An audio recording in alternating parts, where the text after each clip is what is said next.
Hi guys, welcome to Just Trying to Help a Sister Out, the video series where I talk to the women about what's on the minds of men.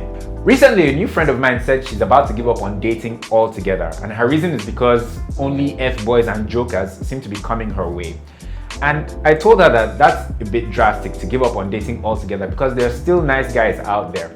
Then I asked her, what kind of guy would you like to date or settle down with? And unfortunately, she said she doesn't know. And that right there is a mistake that I find a lot of single people make. When you don't identify the qualities you want in a person that you want to date or settle down with, you run the risk of settling with just anyone. And even though you could get lucky and find someone nice, it's still a huge gamble to take with your happiness and with your dating life. Plus, when you don't know what qualities you'd like in a person, it kind of makes it hard for your friends to actually recommend someone for you. So, in this video, I want to talk about how to narrow down what your ideal boyfriend or potential partner could look like.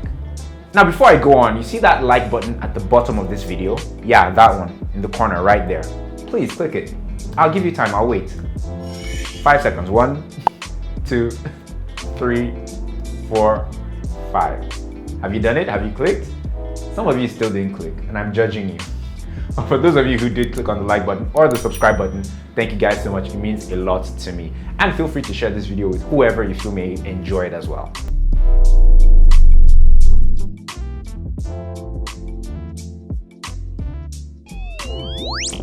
Alright, so the first area to paint a picture of your ideal man would be with physical qualities.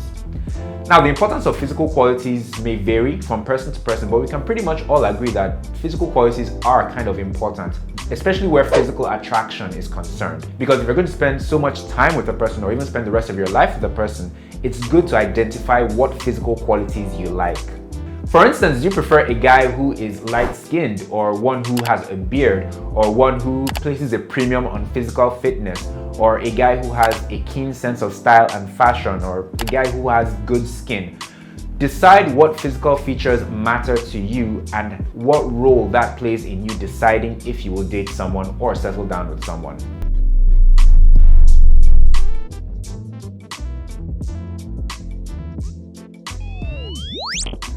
When you date someone, it's always a great idea to know where their mind is at, because it's a good indication of the kind of decisions that they make and where their life is going generally. And dare I say, this is the entire point of dating or getting to know someone.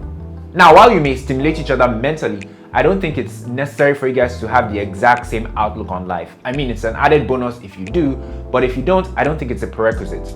Take the Obamas, for example. In her book, Michelle Obama said that she would have just been fine living her whole life in Chicago, raising a family, working in the legal profession, and doing community development work as well. But on the other hand, from the beginning of their relationship, it was clear that Barack Obama's outlook on life was so much bigger, so much more expansive, and he wasn't afraid to take on new roles and assignments if he felt like it would have a greater impact.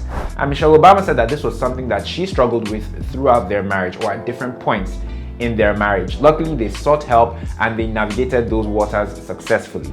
So identifying things like the kind of mindset or the kind of outlook on life that you would like your ideal man to possess may go a long way in helping you paint a clearer picture of the kind of man that you would like to be with.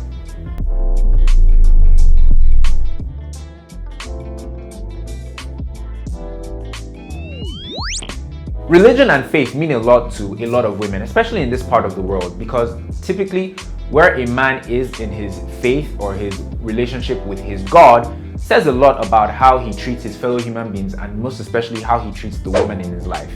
Meaning essentially that a good and genuine Christian or Muslim faith or whatever faith usually has embedded within it a good value system. Now, although it's not a guarantee, knowing where a man is faith-wise or spiritually can give insight to his views on things like raising kids or wealth and money, and can also let you know where he stands on things like marriage, infidelity, and divorce. And these are things that are quite important in relationships. So it's left to you to decide what level of faith you'd like your ideal partner to possess, both in the short term and in the long term, or if you even need them to have any faith at all.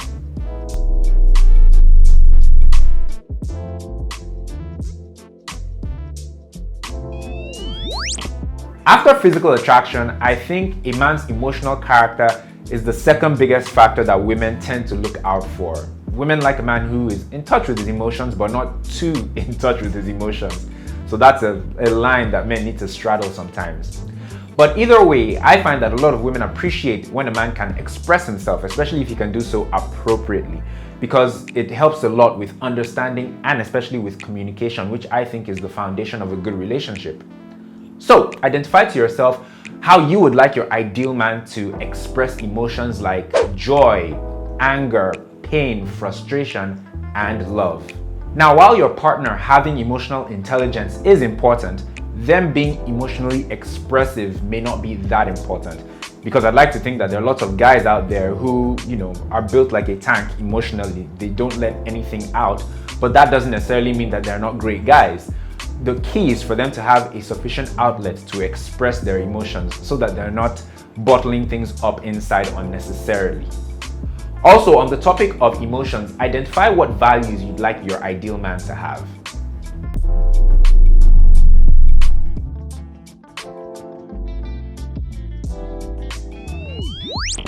They say money is the #1 cause of divorce around the world.